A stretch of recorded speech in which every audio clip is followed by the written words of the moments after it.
pada kesempatan kali ini, gue akan menceritakan alur cerita film yang berjudul Jennifer's Body yang dirilis pada tahun 2009.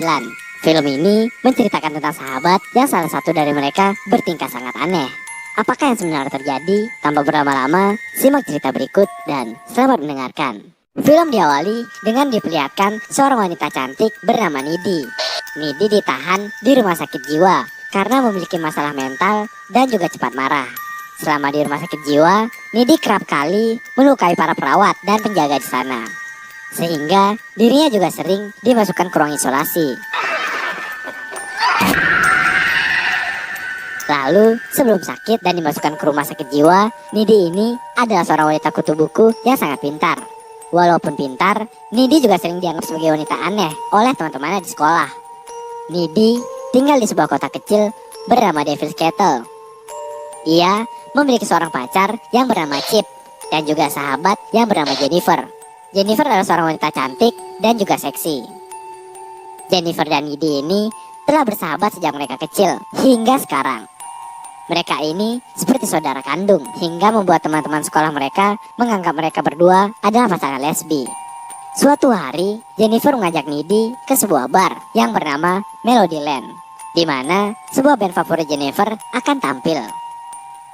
Malamnya, mereka berdua akhirnya sampai di bar itu. Dan terlihat mereka berdua ngobrol dengan vokalis band itu. Saat Jennifer pergi untuk mengambil minuman, Nidi lalu mendengar percakapan dari anggota band yang mengatakan bahwa Jennifer sudah tidak perawan. Nidi yang kesal kemudian menghampiri anggota band itu dan berkata bahwa Jennifer masih perawan, katanya. Setelah Jennifer datang, Nidi lalu mengatakan kepadanya bahwa anggota band itu adalah orang-orang yang jahat. Kemudian, saat konser berlangsung, semua berjalan normal seperti biasa. Di sini, Jennifer terlihat sangat senang karena dapat melihat band yang dia suka secara langsung. Tiba-tiba, Nidi melihat ada api yang muncul di atas panggung. Melihat itu, Nidi dan Jennifer langsung lari keluar dari dalam bar. Sesampainya di luar, mereka berdua dihampiri oleh vokalis band itu yang mengajak Jennifer untuk masuk ke dalam mobilnya. Nidi berusaha menghalangi sahabatnya itu untuk pergi. Namun, Jennifer berisik keras untuk pergi dan meminta Nidi untuk diam dan tidak ikut campur dengan urusannya.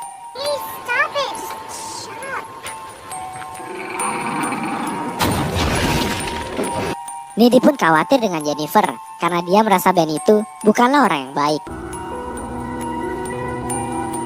Kemudian, sesampainya di rumah, Nidi menelpon pacarnya yang bernama Chip yang mengatakan tentang kejadian kebakaran di bar tadi. Dan ia juga bercerita kalau Jennifer telah pergi bersama vokalis band itu dan membuatnya sangat marah dan juga khawatir.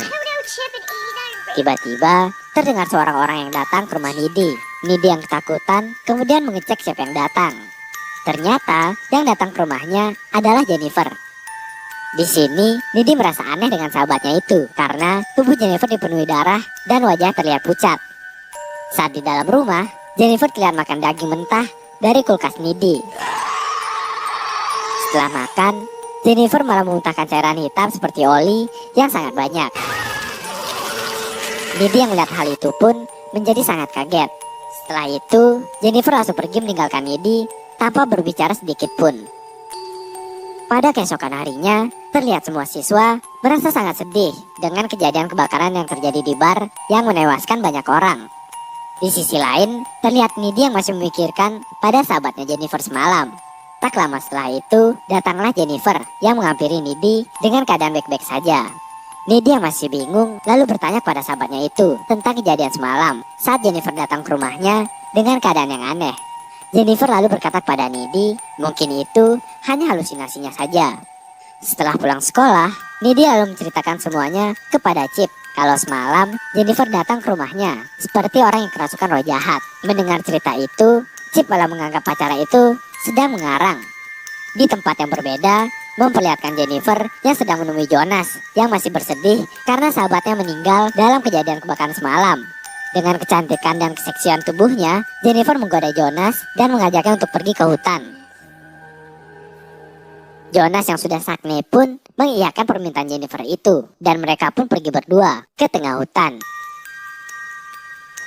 Sesampai di tengah hutan, Jonas yang sudah sakne pun berpikir bahwa mereka berdua akan melakukan pagelaran budaya atau bermantap-mantap. Namun, di sini Jennifer berubah menjadi sosok yang menyeramkan yang kemudian memakan Jonas. Seorang guru yang mendengar teriakan Jonas kemudian berpikir bahwa Jonas sedang meluapkan kesedihannya. Guru itu pun langsung bergegas pergi menemuinya. Sesampainya di hutan, si guru malah kaget dengan kondisi Jonas yang sudah tewas dengan keadaan yang sangat mengenaskan. Terlihat tubuh Jonas tercabik-cabik dan isi perutnya keluar. Setelah membunuh Jonas, terlihat wajah Jennifer bertambah semakin cantik dan bohai. Scene pun berpindah ke Chip yang sedang menelpon Needy untuk bertemu dan membicarakan tentang kematian Jonas yang sangat mengerikan itu. Needy pun kaget dan berkata kalau kejadian buruk yang terjadi di kota ini bukanlah suatu kebetulan. Sebulan setelah kejadian kebakaran dan juga kematian Jonas, terlihat tubuh Jennifer semakin rusak dengan rambutnya yang rontok, juga wajahnya yang sangat pucat. Pada saat pulang sekolah, teman Needy yang bernama Colin mencoba mengajak Jennifer untuk pergi berkencan dengannya. Awalnya, Jennifer menolak. Namun, setelah Needy berkata kepada Jennifer bahwa Colin cukup tampan, kemudian Jennifer mau diajak kencan dengan Colin. Malamnya, terlihat Colin yang sedang menuju rumah Jennifer untuk berkencan dengannya. Anehnya, tempat yang dia datangi terlihat seperti sebuah perumahan kosong yang tak berpenghuni. Sampailah Colin di rumah Jennifer. Di dalam rumahnya, Jennifer kemudian menggoda Colin untuk diajak bermantap-mantap. Lalu, saat sedang mantap-mantap, ternyata Jennifer menggunakan kesempatan itu untuk memakan Colin dan mencabik-cabiknya hingga ia tewas. Di tempat lain, terlihat Needy juga yang sedang enak-enak dengan pacarnya. Kemudian, Needy merasa ada suatu hal buruk yang sedang terjadi dan membuatnya tidak fokus. Needy lalu bergegas pulang ke rumahnya. Dan di perjalanan pulang, dia melihat Jennifer di tengah jalan dengan tubuh yang berlumuran darah. Sesampainya di rumah, Needy lalu mengunci pintu rumahnya dan segera masuk ke dalam rumahnya itu, dan dia berpikir tentang keadaan Jennifer yang terlihat aneh belakangan ini. Lalu, Needy bergegas ke kamarnya. Tiba-tiba, Needy dikagetkan dengan Jennifer yang sudah berada di kamarnya dengan keadaan yang baik-baik saja. Sedangkan tadi di perjalanan, dia melihat Jennifer dengan tubuh yang berlumuran darah. Kemudian, Jennifer bercerita kepada Needy tentang keadaannya saat ini. Bermula saat Jennifer diajak pergi oleh anggota band beberapa tahun lalu. Awalnya, Jennifer berpikir kalau dirinya diajak enak-enak dengan band itu. Nyatanya, band itu mengajak Jennifer ke tengah hutan untuk melakukan sebuah ritual pemujaan setan di dekat air terjun. Para anggota band itu adalah pemuja setan. Maksud kedatangan mereka di kota Jennifer adalah untuk mencari tubuh gadis perawan untuk dikorbankan kepada iblis agar band mereka semakin terkenal. Pada awalnya, ritual ini berjalan lancar dan band itu semakin terkenal.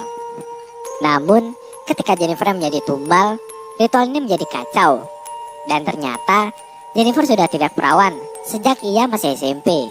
Jennifer tidak mati dan malah iblis itu bersemayam di tubuh Jennifer. Di sini, Jennifer sebenarnya telah mati. Namun, karena tubuh sudah dirasuki iblis yang membuat dirinya bangkit dari kematiannya. Karena telah mati, membuat Jennifer setiap bulan harus makan tubuh manusia agar dirinya bisa cantik kembali. Dan dia juga berkata kepada Needy bahwa malam saat dirinya datang ke rumahnya hanyalah untuk menakut-nakutinya. Setelah mendengar cerita Jennifer, Needy merasa sedih karena tidak bisa menyelamatkan Jennifer. Jennifer kemudian berkata kepada Needy bahwa dia akan menyakiti Needy yang merupakan sahabatnya, dan dia juga menambahkan bahwa dirinya saat sudah kenyang, dia akan kembali ke bentuk semula untuk menjadi cantik dan lebih kuat dari sebelumnya. Di sini, Jennifer memperlihatkan pada Needy saat tangannya dilukai. Tangannya akan segera sembuh dan kembali seperti semula tanpa ada bekas luka sedikit pun. Needy kemudian bingung dengan perkataan sahabatnya itu. Setelah percakapan itu, Needy kemudian meminta Jennifer untuk pulang ke rumahnya. Keesokan harinya saat di sekolah, Needy pergi ke perpustakaan untuk mencari tahu tentang apa yang terjadi kepada Jennifer. Di sini, Needy tahu kalau tubuh sahabatnya Jennifer telah menjadi sukubus. Sukubus ini membutuhkan daging manusia untuk menjadi lebih kuat, dan cara untuk membunuh sukubus ini adalah dengan menusuk jantungnya saat mereka sedang keadaan lemah. Setelah mengetahui hal itu, Needy kemudian menemui pacarnya dan menceritakan tentang hal itu. Needy juga meminta kepada Chip untuk tidak datang ke pesta dansa karena di situ Jennifer akan mencari mangsa untuk dia makan. Setelah mendengarkan cerita Needy, Chip masih tidak percaya dan menganggap Needy sedang mengarang cerita. Setelah itu, Chip pun pergi meninggalkan Nidi karena kecewa kepadanya. Singkat cerita, acara dansa yang diadakan sekolah itu pun tiba. Nidi pun berangkat ke pesta dansa sendirian untuk mengawasi Jennifer. Setelah sampai, Nidi kemudian menemukan Jennifer. Di tempat lain, diperlihatkan Chip yang akan berangkat ke pesta dansa. Dia terlihat berjalan sendirian ke arah sekolah. Tiba-tiba, Chip dihadang oleh Jennifer. Jennifer kemudian berkata kepada Chip kalau Nidi telah berselingkuh dengan Colin tanpa sepengetahuannya. Chip yang mendengar hal itu kemudian merasa kecewa dan sangat sedih kepada Nidi. Lalu Jennifer mengajak Chip ke tempat sepi. Sesampai di sana, Jennifer langsung melemparkannya ke dalam kolam untuk dia makan. Nidi yang berada di pesta dansa merasakan kalau kekasih Chip sedang dalam bahaya. Kemudian Nidi bergegas ke rumah Chip. Namun ibunya mengatakan bahwa Chip telah pergi ke pesta dansa tadi. Mendengar hal itu, Nidi kemudian berlari dan mencoba mencari tahu keberadaan dari Chip. Tak lama kemudian, Nidi berhasil menemukan Jennifer yang sedang memakan tubuh Chip. Nidi yang melihat hal itu langsung berusaha menyelamatkannya.